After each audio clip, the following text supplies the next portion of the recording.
It's YouTube Wednesday.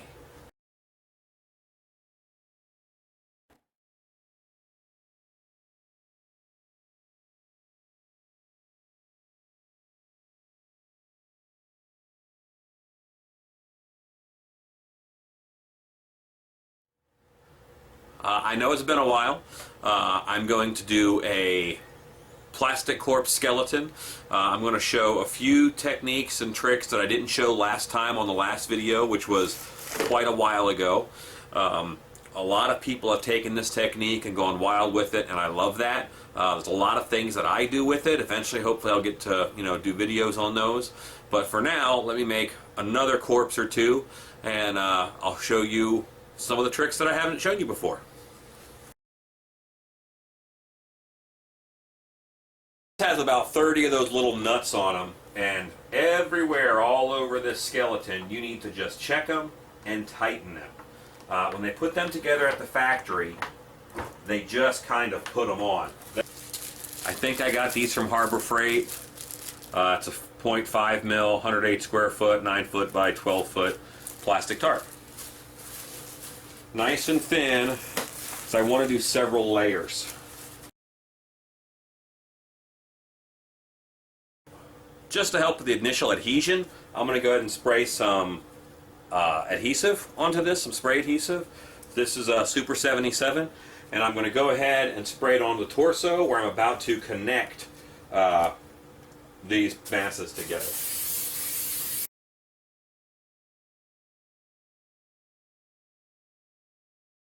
In between the layers, I'm doing a little more spray adhesive to keep these sticking together.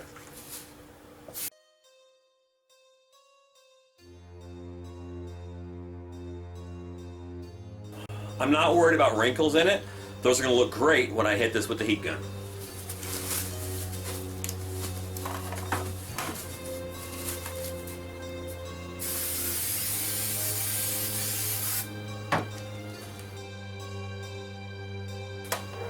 Heat gun time. I'm going to take this body that I've made now and just shrink it down.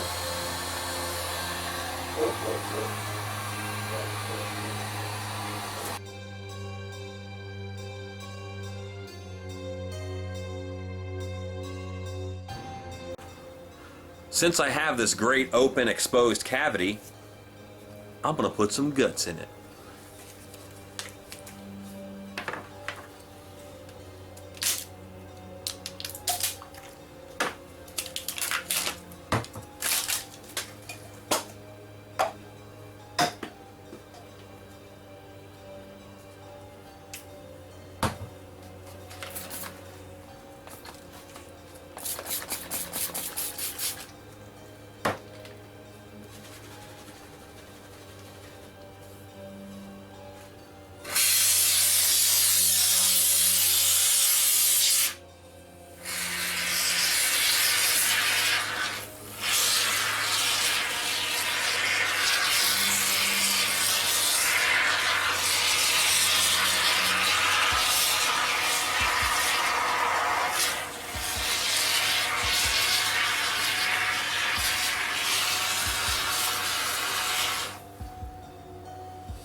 The arm joints are kind of fiddly, so I shot some of this in the shoulders too.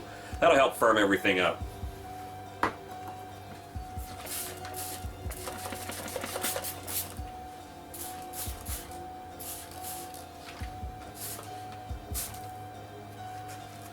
Because I'm working with spray foam, I'm using some water on it that'll just make it denser and make it stronger.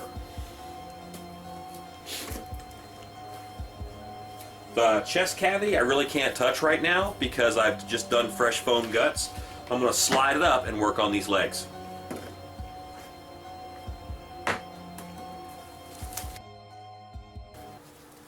I'm cutting this the approximate length of one leg with about 6 to 8 inches extra because I want to connect this to the torso plastic and overlap on the foot.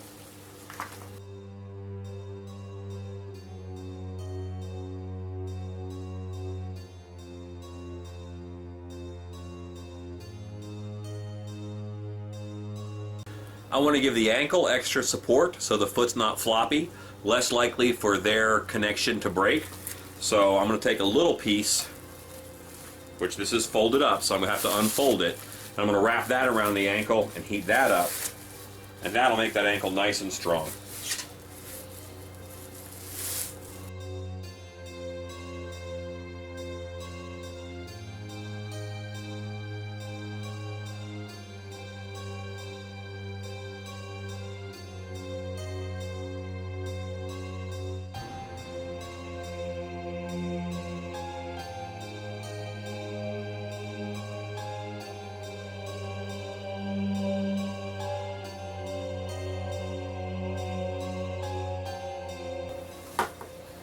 Second leg.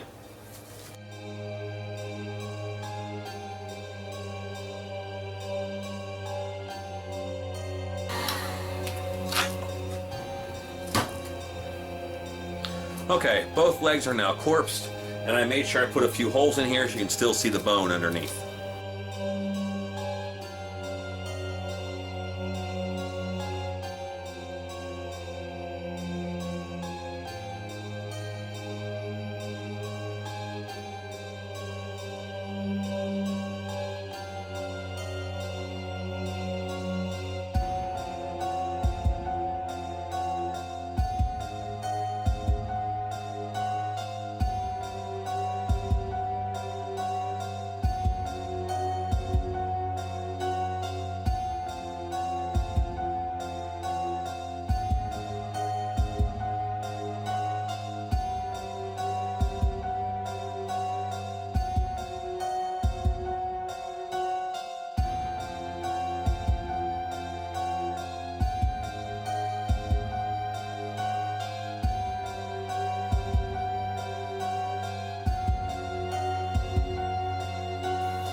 I'm going to treat the neck and head very similar to the way that I treated the ankle.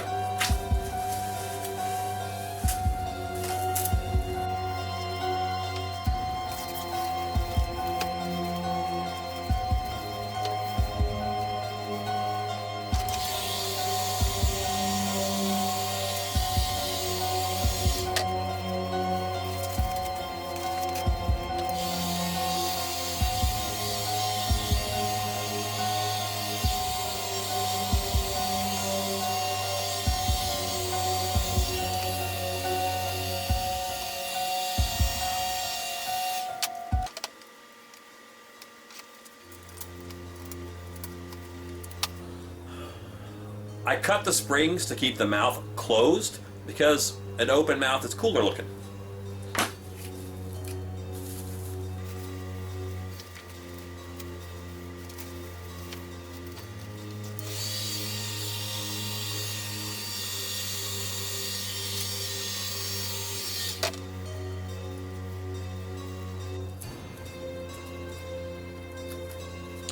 When you peel back the plastic off the teeth, it looks kind of like lips.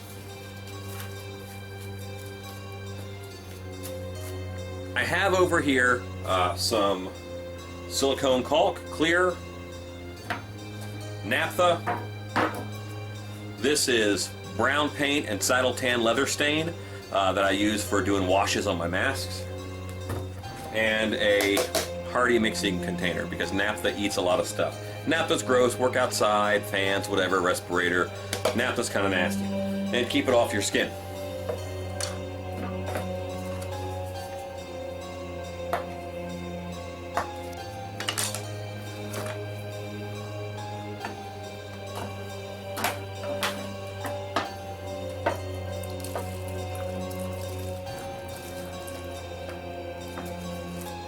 What I'm doing is I'm going to thin down the silicone caulk with naphtha.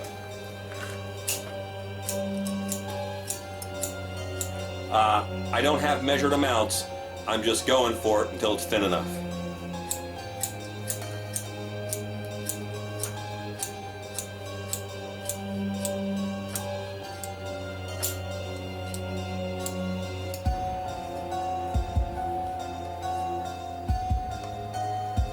And I only mix up one tube of caulk at a time.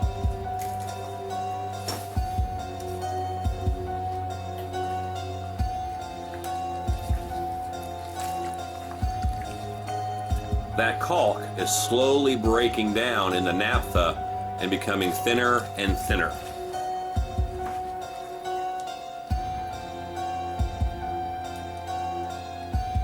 Don't mix it so much it splashes in your eyes. Don't hang your face over it. Just mix it and let it do its thing.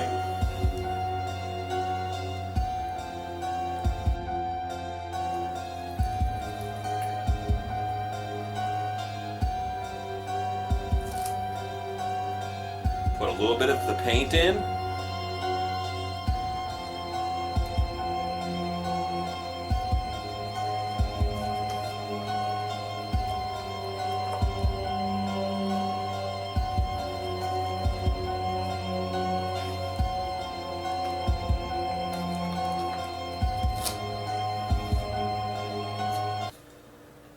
All right, I'm in pretty good shape now.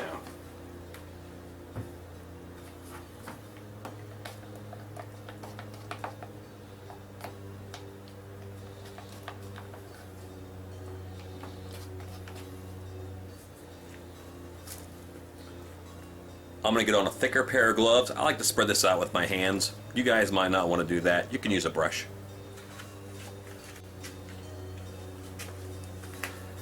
This is going to make a nice silicone skin over our corpse. It'll really help strengthening it up. And it looks cool too, so it still has a translucency to it.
I'm using about 4 ounces of naphtha for each tube of silicone caulk.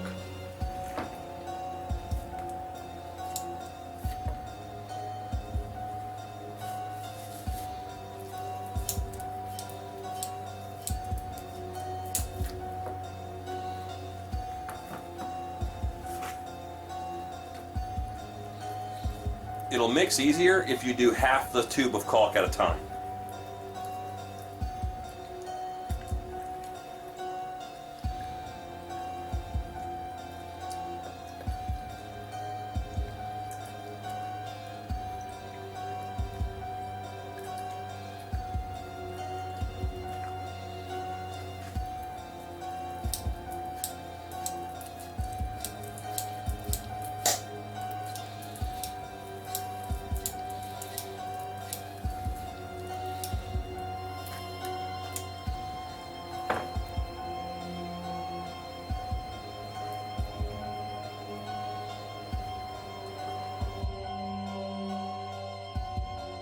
And it's a nice spreadable consistency now, but still translucent.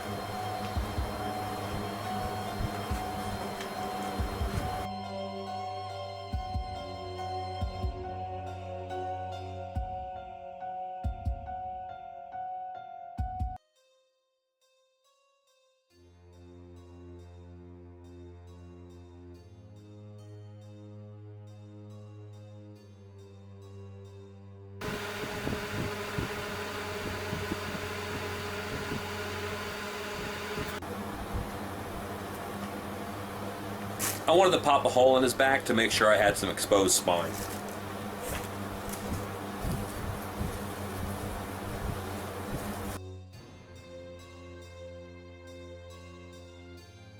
I'm going to do one more tube of brown caulk.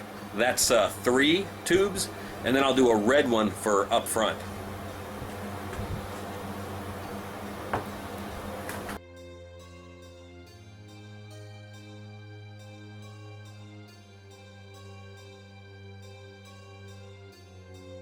So I gave her plenty of time to dry for this layer that I put on.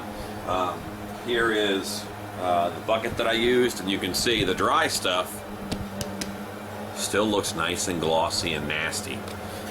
The naphtha and thin silicone that you tint is just one of my favorite things now. So naphtha's nasty, but sure it does do some cool stuff.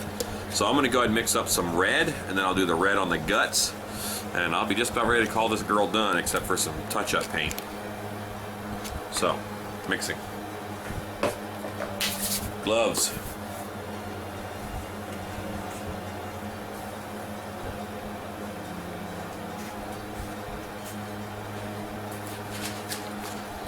This is Tandy Leather's red leather stain. I use it a lot now instead of food coloring for blood and such.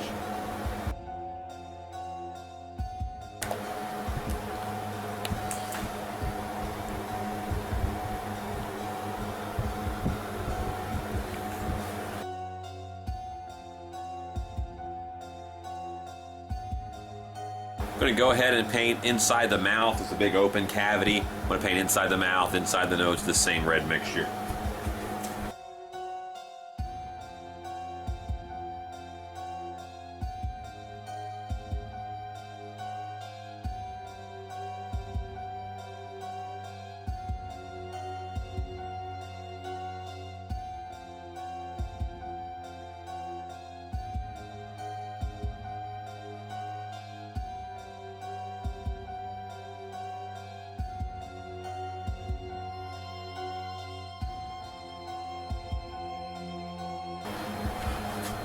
It's close-up time.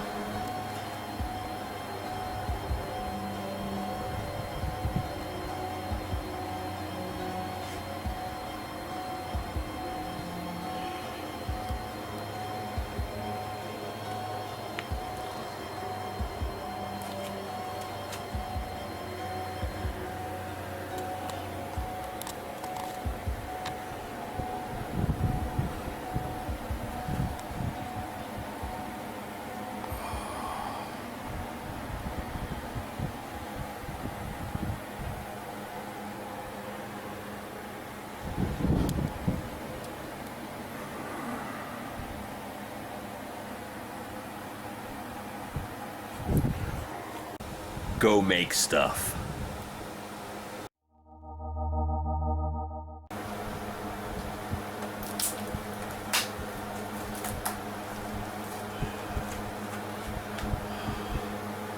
Yeah, that's awesome.